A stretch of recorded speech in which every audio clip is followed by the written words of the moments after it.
По-леко се навиема така. След като стане готова, наложената баница се нарязва на парченца. Загрява се мазнина и се полива. И се слага да се пече.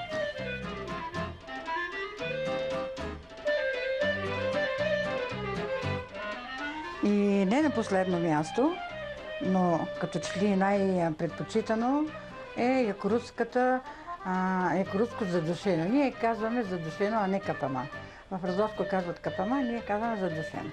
В него, освен меса и другите неща, които се слагат и в другите градове, другите селища, ние задължително слагаме нарязани по този начин чакане.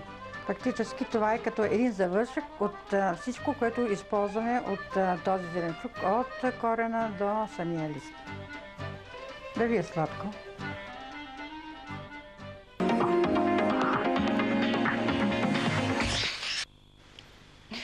Добре, да попитам, присъства ли цвеклото в менюто ви?